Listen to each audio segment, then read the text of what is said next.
The Chronicles of the Stellar Abyss. Book 2. The Architects of the Void. The Void was quieter than Kyle remembered. After the battle for the Chiron lighthouse, nothing looked the same. Even the sound of the jump engine seemed charged, as if the ship had also seen the eye in the heart of the star. Kyle did not sleep. Ceres spent entire nights in front of consoles, trying to decipher the symbols that had engraved their minds. Joran feigned courage with jokes, but his gaze betrayed a fear he couldn't hide.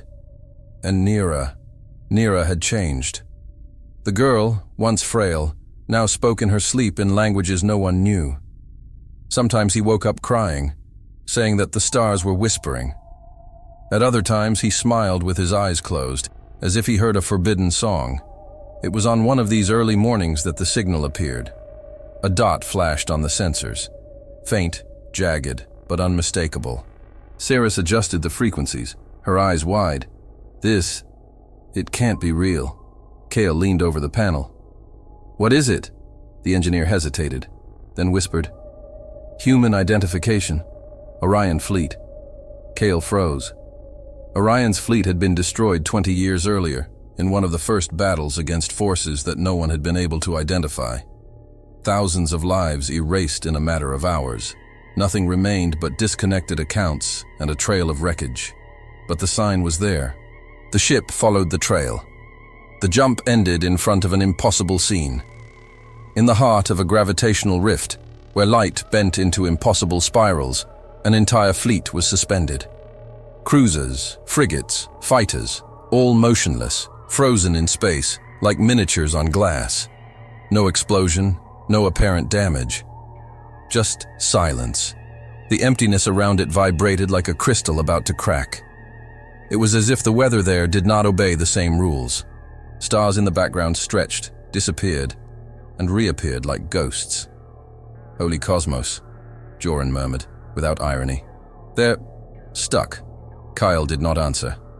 I just felt my throat dry, my heart racing. Nira corrected, her voice soft. They are alive. Everyone turned to her. The girl stared at her suspended hooves, her pupils dilated. They are not dead. They are dreaming. Ceres ran to the sensors, his frantic fingers on the controls. Weak, but consistent, as if the crew members were in stasis. But no capsules, no life support. It's as if time has stopped for them. Kyle clenched his fist. The architects. It can only be their work. Preservation. Ceres, she said, fascinated. They didn't just build prisons. They built war chests. The silence that followed was heavy. What did an entire fleet preserved out of time mean? Would it be a weapon, a gift, or just another old mistake waiting to awaken? Nira walked to the observation window. His little hands rested on the glass. They want to go back, but they need a key. Kyle turned to her, his voice low, almost a request. The girl blinked slowly, as if she was still hearing voices beyond the walls. The heart of Slit. Without it, they will never wake up. The name echoed in everyone's minds. I've heard that term in the lighthouse records. It is a core of energy of the architects. If it still exists, it may be kept in one of the sanctuaries. Kale faced the suspended fleet once again. Hundreds of human ships ready to fight, trapped in time like warriors buried in ice. If they could deliver them, perhaps there would be hope against the abyss. But inside him, the doubt burned. Did the architects preserve that fleet to save them? Or to use them in something much worse? The ship shook with a deep crack. The gravitational slit seemed to react to their presence. And Kale knew, in that instant, that the forgotten fleet wasn't just a discovery. It was a calling. The silence of the gravitational crack seemed to vibrate in the bones. The forgotten fleet remained suspended, like metal miniatures trapped in cosmic amber. Each ship was frozen in space, immune to time, but alive. Kale couldn't look away. This was not just a miracle, it was a temptation. Hundreds of warships, experienced soldiers, and intact armaments. Everything the galaxy had lost in its war against nothingness was there, at hand. But he knew. Nothing coming from the architects was present. Nira stood motionless in front of the observation window.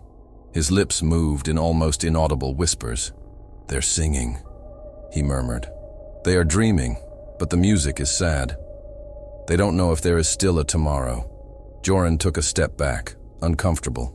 "That's not normal, Kale. No child should hear the voices of ghosts in space." Nira replied without looking at him. They wait. Ceres, immersed in her consoles, barely blinked. Lines of symbols ran across the screen, changing every second. They are not human. They are not even the codification that we know. But the signature is clear. Architects.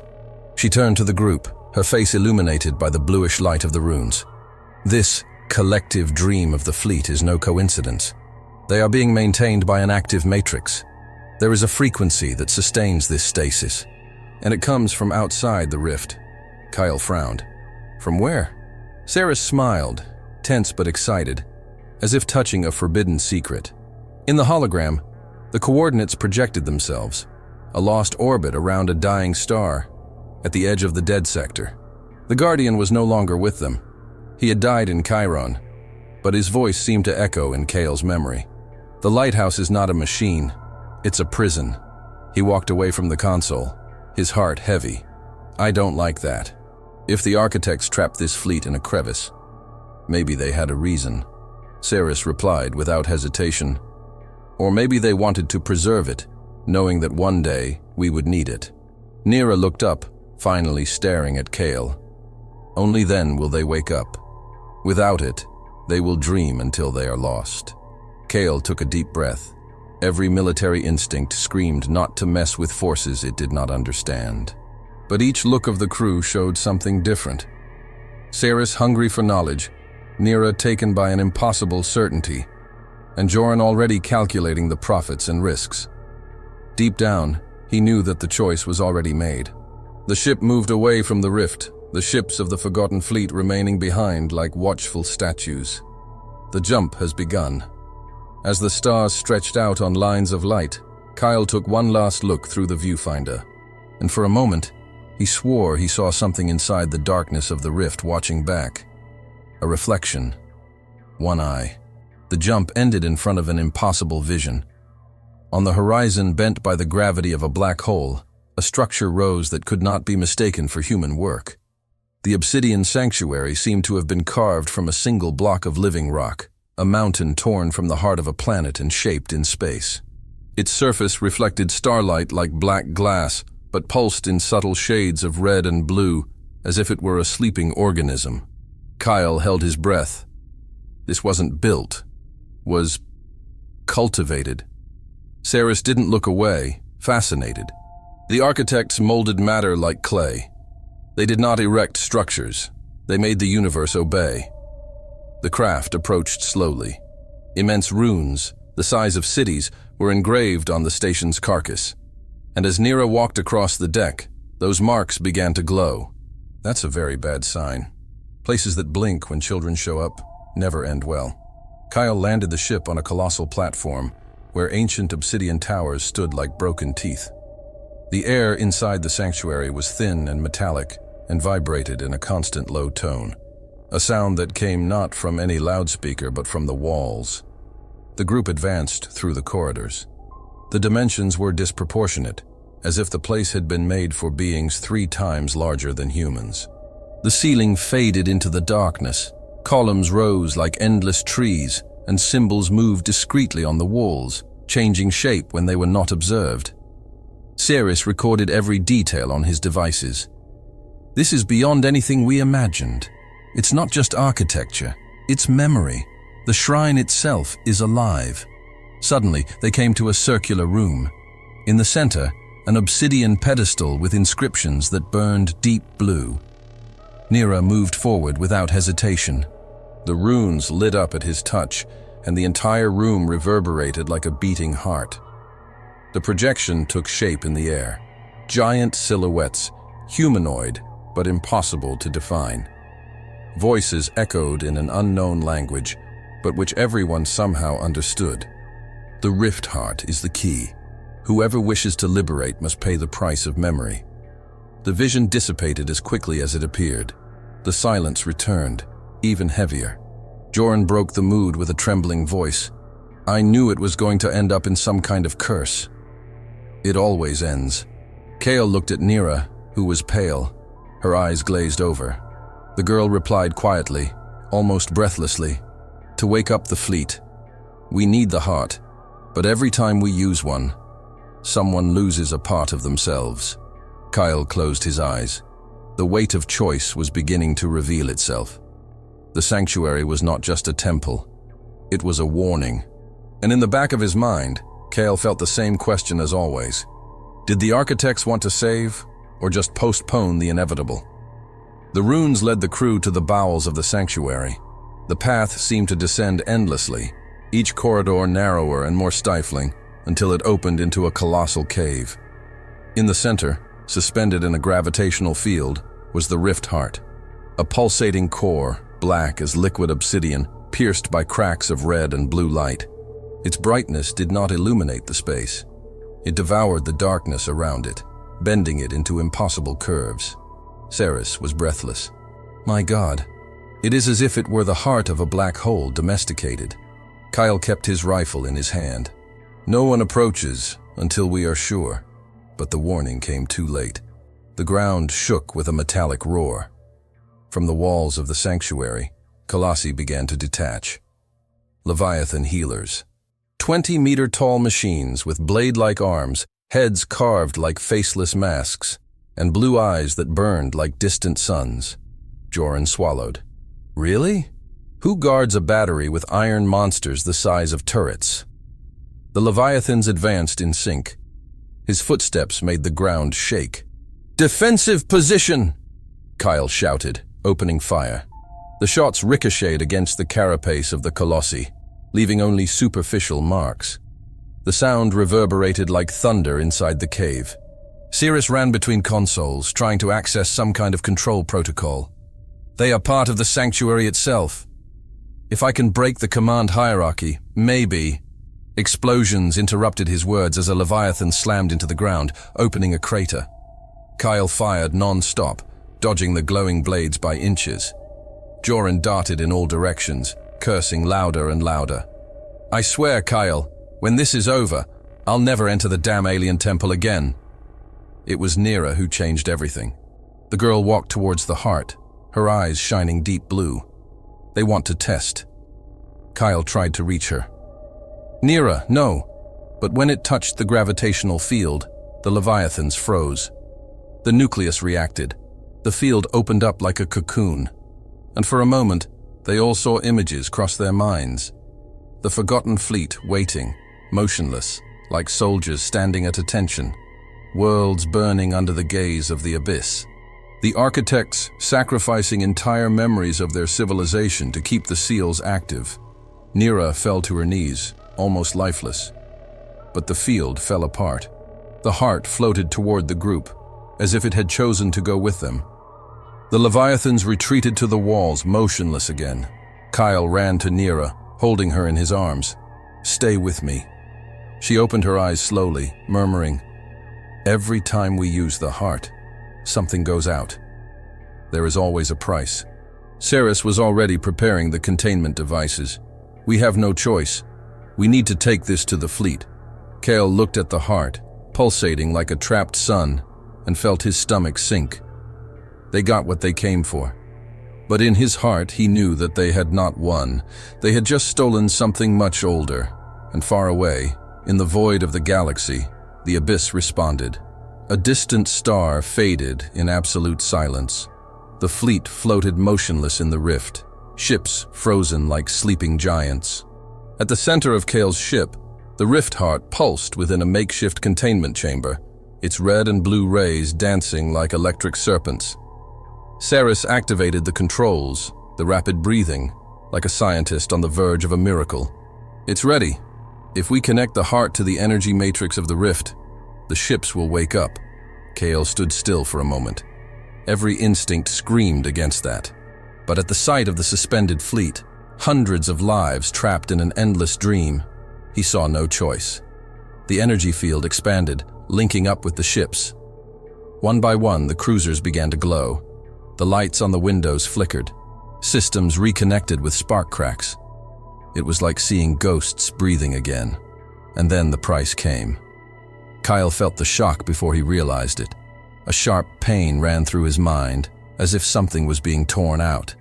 His hands trembled, and his knees gave way. Joran held him. What was that? He tried to answer but realized there was a void in his memory. An absence. The face of a comrade, someone who had fought alongside him in the ancient wars, was blacked out. The name did not come. The sound of the voice was no more. As if he had never lived. You're taking me out. Memories, Kyle muttered, panting. Saris looked at him, but his eyes burned with fascination, not compassion. That is what the architects did. Memory in exchange for permanence. Each awakened ship demands something in return. She smiled, as if she had discovered a sacred secret. It's beautiful, isn't it? The price is personal, but the gain is collective. Beautiful? Joran burst out, his voice charged with anger and fear. He just lost part of himself. And you call it beautiful? Kyle breathed heavily, trying to contain his nausea. Part of his history had been erased like dust in the wind. But as he looked out the window, he saw the first ships of the forgotten fleet awaken. The hooves ignited, engines roared, and communications opened like resurrected voices. A voice echoed through the speakers, hoarse and confused. This is the Dauntless Cruiser. Situation report. Does anyone listen to us? Kyle closed his eyes. It was worth it. Even with the price, it was worth it. But Nira, motionless on the deck, opened her eyes slowly. The heart does not only awaken, he keeps secrets. Saris turned to her, intrigued. What secrets? The girl looked older than her age, as if emptiness itself spoke through her. She's still alive?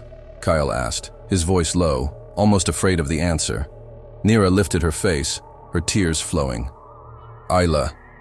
She is the anchor. She is imprisoned in another sanctuary. The silence fell like a blade. Kyle felt the weight of the revelation crush him. The fleet was waking up, but the cost was greater than memories. Now there was someone from Nira's past, someone essential, connected to the secrets of the architects. And at the bottom of the crevice, the abyss seemed to smile. The journey to the next shrine was tortuous. The rift heart, stored in the ship's chamber, pulsed with instability, and each beat seemed to distort the senses. The space around it curved, and stars stretched out like reflections in broken water. When they emerged from the jump, silence took over the cabin. Before them stood the Temple of Measurements. It was not a station, nor a fortress. It was an impossible construction, a floating polyhedron formed by dozens of black prisms that rotated in their own orbits, connected by bridges of blue light. Each face reflected not only the present, but also images of different pasts, ancient ships, extinct peoples, and even shadows of the future. Joran widened his eyes. I don't know if I'm seeing or remembering. Saris took a deep breath, amazed. It's not to be seen. It's meant to be measured. The spacecraft landed on one of the light platforms.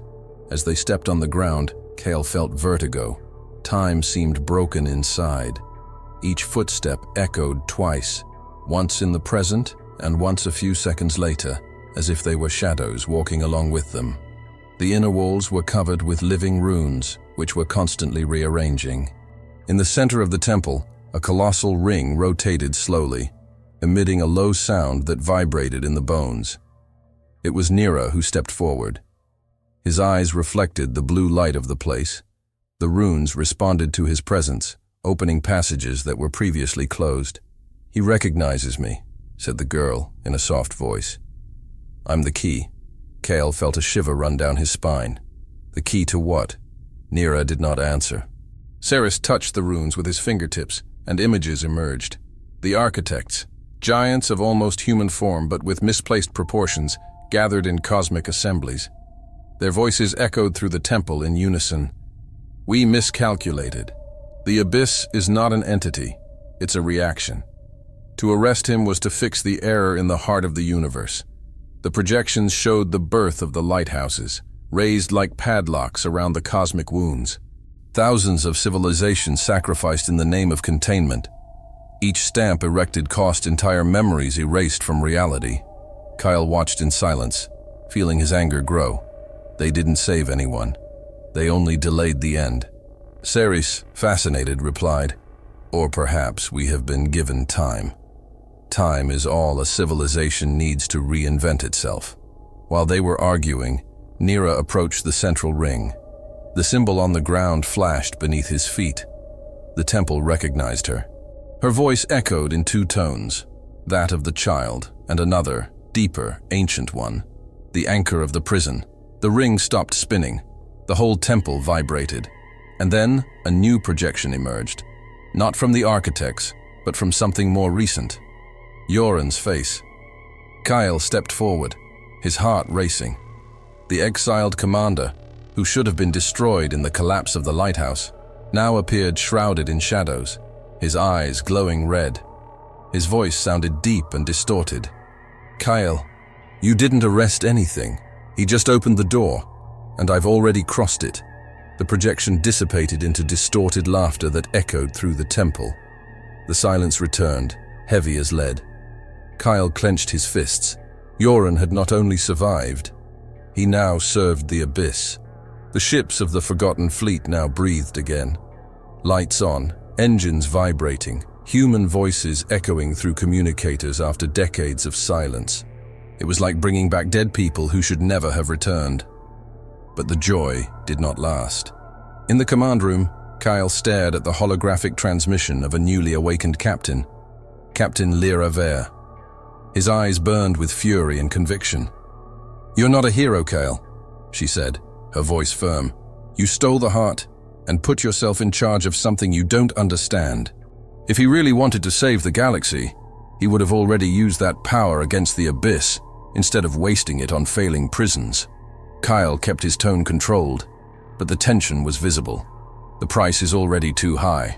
"Price?" Lyra laughed bitterly. "Memories? Lives? War demands everything. Better to forget who we are than not to exist." The murmurs in the fleet's channel showed that many supported it. A division was beginning to take shape. Joran came into the broadcast, trying to lighten the mood. "Maybe we can discuss it without guns drawn, right? We're all on the same side," Lyra countered. "No, we are on the side of the living." He still thinks like a Marine soldier, obeying dead oaths. Ceres watched in silence, but Kyle noticed the sparkle in her eyes. She did not openly agree, but she understood Lyra's logic. Kyle stood up before the projection, his voice harder. "Nor will I allow them to turn stamps into cannons. If they do this, the abyss will not be hurt. He will be released." The room plunged into silence. Then Lyra said coldly, "Then let the fleet choose who should lead, you or me." Transmissions cut off. Alarm bells sounded shortly after. Shots began to echo between ships of the fleet itself. The mutiny had begun. Inside the ship, Kyle felt the gravity of the choice. If it responded with full force, it would destroy half of the newly recovered fleet. If he gave in, he would lose everything to Lyra's ambition. As he pondered, Nira fell to her knees, panting. His body trembled as if it were being consumed. Kyle ran to her. "Stay with me." Her eyes shone deep blue. The voice came out in two tones. "The heart of the abyss, already awake, is calling." The crew froze. The mutiny was simmering outside. But inside that ship, a certainty emerged. There was a greater point, a final destination. It didn't matter who led. Everything would end up in the heart of the abyss. Mutiny still raged among the ships of the Forgotten Fleet. But inside the engine room of Kale's ship, another conflict was taking shape. Ceres worked without rest. Lines of ancient symbols covered the canvases, mixed with modern codes she had adapted. Gravity maps overlapped DNA diagrams, as if they were part of the same language. Kyle entered, and found her surrounded by holograms. "Enough is enough, Ceres. You need to rest." She didn't look away. "Rest? When are we facing the biggest revelation in the history of the galaxy?" The symbols changed before her eyes, rearranging themselves like pieces of a living puzzle. "They didn't just hold the abyss," he said, his voice full of fever. "They shaped the laws of space to keep the prison stable. Mass, gravity, even memory, all manipulated like variables in an equation." Kyle frowned. "So what? That only proves that they were dangerous." Ceres replied, finally turning to him. His eyes burned. "This proves that they were gods, and that they left tools for us to continue the work." Joran appeared leaning against the door, his arms crossed.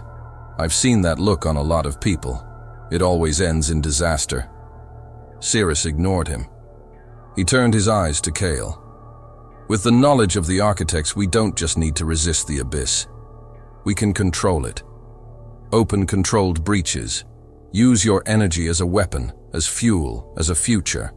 Kale took a step forward, his tone of voice cold. "That's crazy. The abyss is not a resource.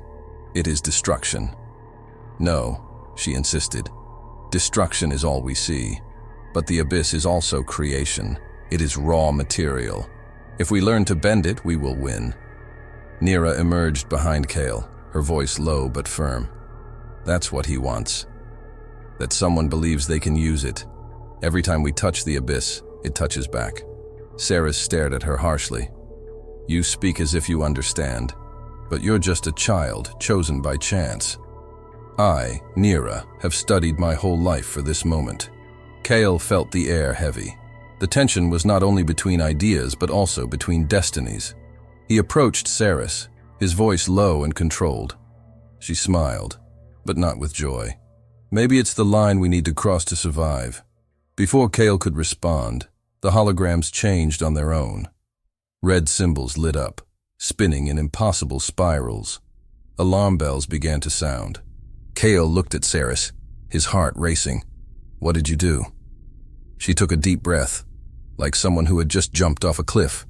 "I activated the architect's protocol, the first breach." The temple enveloped them in silence, broken only by the sound of the moving runes. Kyle stared at the holograms lit by the protocol Ceres had activated.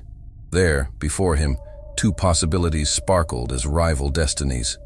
On one side, the Forgotten Fleet. Hundreds of ships awaiting full awakening, trapped in stasis, their liberation possible with the power of the heart.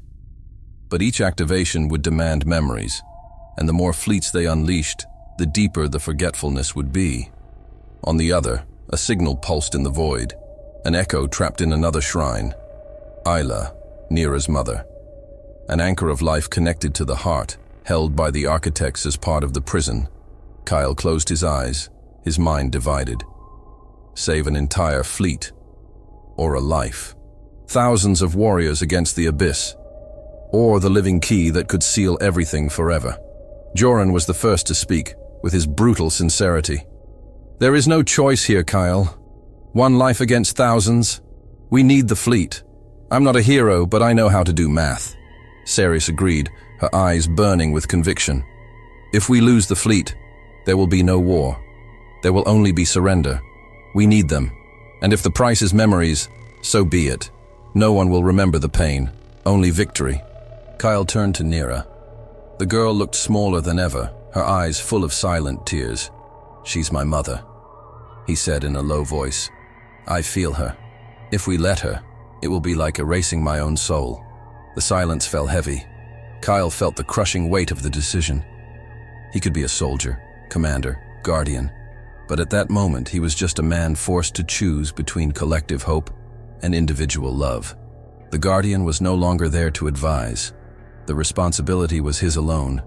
Finally, Kale spoke. "I don't choose between life and fleet. I choose both." Ceres stepped forward, furious. "Are you going to try to save them both? This is not a choice, it is suicide."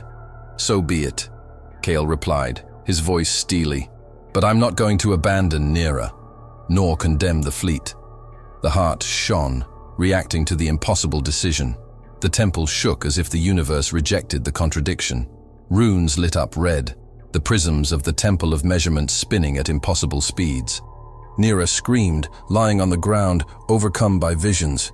The balance that sustained sleep was broken. Kyle ran to catch her, but it was too late. The space around it has broken down. The fleet began to awaken en masse, memories being ripped out like invisible threads. Kyle felt the emptiness in his mind expand, faces fading, names fading, and childhood itself dissolving like dust. And at the heart of the rift, a female silhouette emerged, Isla, wrapped in streams of blue energy, floating between realities. Kyle saw her. Nira called her, and at the same time, a roar pierced the stars. The abyss had felt the rupture. The entire temple shook, prisms spinning at impossible speeds, as if space was being torn into strips of glass. In the center, Kyle held Nira in his arms, trying to protect her as reality unraveled. The forgotten fleet was awakening en masse. The ships shimmered in the heart of the rift, reigniting engines and systems after decades suspended in time. Voices exploded in the communicators, confused officers, panicked soldiers, and cries of a return to life. But the price came with it. Kale felt his mind burn. Memories disappeared like pages torn from a book. Faces of dead comrades, the voice of his mother, even the smell of his homeland. Everything disappeared. Only discipline, instinct, and pain remained. He fell to his knees, panting, but did not give up. It was then that the light changed. Between the prisms, currents of energy broke. An Ayla appeared. It floated in the air, enveloped in blue sparks, hair floating like flames in zero gravity. Her eyes opened slowly and shone deep blue, the same glow as Nira. The girl ran to her, tears flowing. "Mom!" Ayla held her, but her expression was broken. It wasn't just joy or pain. There was something more. "Nira, I was imprisoned, not only by architects. The abyss touched me." Kale noticed immediately. The seal had not only preserved Ayla, he had used it as an anchor. Part of it was now human, and part of it was an echo of the abyss. Ceres recorded everything with feverish eyes. "She's a merger, proof that we can survive contact with the abyss." Kyle spun to her, furious. "It's not proof. It's a warning." Before I could say more, the universe roared. From the void, beyond the slit, a colossal eye opened. It was not vision. It was not a dream. It was real, projected into human space. Nearby stars immediately went out. Planets in the distance have become shadows. The entire forgotten fleet felt the weight of presence. Soldiers screamed in despair, many firing into the void without a target.